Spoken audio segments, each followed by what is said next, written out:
Hi everyone, this video is a brief overview of the Multilingual Learner Education for Administrator cohort that supplements the PDF document that many of you may have seen, and there's also a Google form that can collect information about your registration.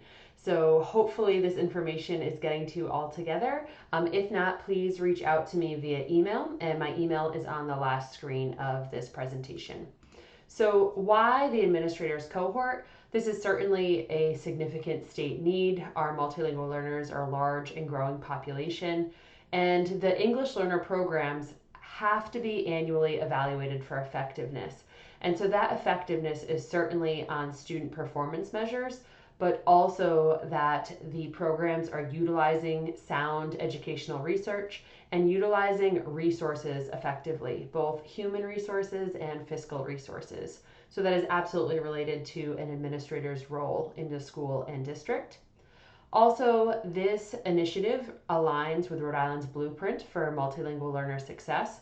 Goal number 2 is developing capacity of all educators to serve multilingual learners.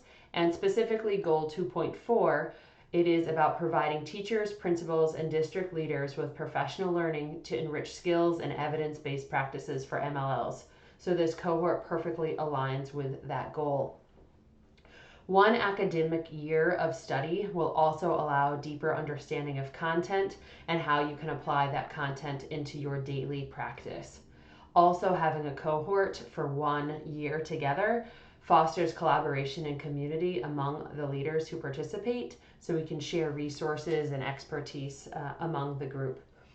The cohort is also two graduate level courses, so that's a total of 6 graduate level credits, which you could also use if your district approves them as PLUs. And typically a graduate level class is about 45 PLUs, so participating in the cohort would be about 90 PLUs if that is the model that your district accepts.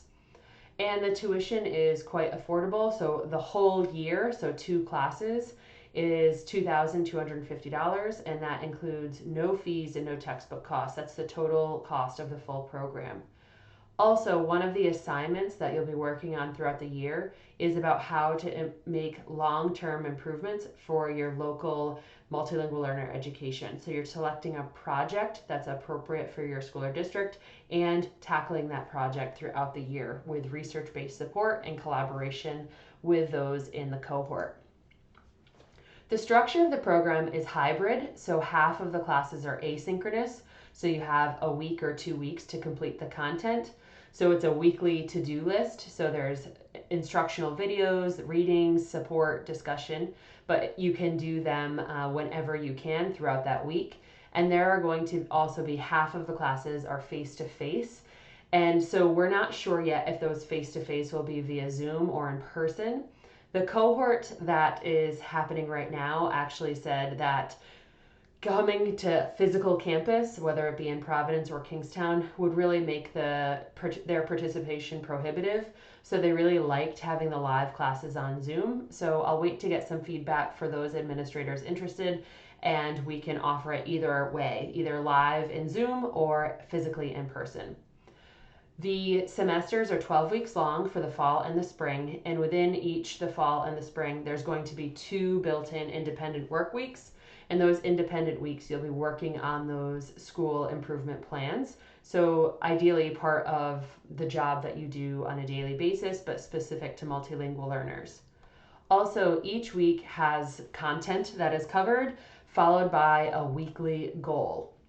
So the content is covering topics in language education, and then the goal is how you apply that to your local level. For example, in week 1 of the course, you're going to learn who multilingual learners are. So the initial identification through exit or reclassification, what the federal and state policies are, what the processes are, and what best practice should be. And that's the content learning. And then your goal is actually looking at the local multilingual learner population in your school or district and defining and describing that population. And so it's content learning plus application every single week. So the content for the fall is really understanding who multilingual learners are and building your knowledge about language, culture, and law. So it's really foundational learning. And then in the spring, it's advanced study. So here you're learning about, now that you know about language and culture and law, what kind of program models are out there? How do we staff and evaluate our programs? What types of instruction are research-based and effective? How can we make sure we leverage students' bilingualism as assets? And what the assessment measurements look like, the equity and accountability of those assessments. We're going to be looking at the language standards, the language assessment of access, thinking about other special populations of our students, and then how our materials can support all of our multilingual learners based on now what we know about language, culture, law, content, and assessment, and finally ending with advocacy and professionalism. So how can I keep this learning moving forward? How you're going to be assessed throughout the cohort is about your application of this content learning. So as I have mentioned, you're going to be doing a year-long project on improving local practices for multilingual learners. And so you're going to submit that once at the end of the spring, once at the end of fall, and then once again at the end of spring. But we'll be checking in with you several times throughout the year. You're also having the weekly goals, so that's that weekly application of your practice. You have one reflection paper at the end of each semester, so how your mindset and practices have changed based on your learning, and then finally your participation and engagement throughout the cohort. And so one other note about the school or district-based problem, we happen to get a lot of questions about this one. You are just simply selecting a problem, and I say simply, but there are many problems I'm sure to select that's impacting your multilingual learners. So here's one example. There's no clearly articulated processes or transition plans for students moving out of a language program into a mainstream classroom. So this is a problem. It's a problem for the students, for their families, for teaching, and for assessment, certainly. And so how can your school or district improve this process? So in the fall, you'll be doing you're making your plans, you're conducting research, and in the spring, you're implementing change and reflecting on the actions that you took to improve that problem. And so it is a year-long application of improving something in your school or district regarding multilingual learners. And so thank you so much for watching this instructional or overview video of the cohort. If you have any questions, feel free to email me, Amy Correa at correa@uri.edu. If you have questions specific to registration or payment, that would be directed to Christine Dolan.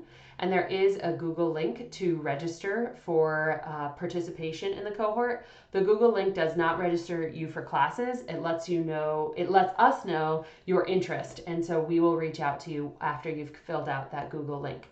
If you need access to the Google link and you can't find it, please email one of us and we can send it to you. Thank you so much.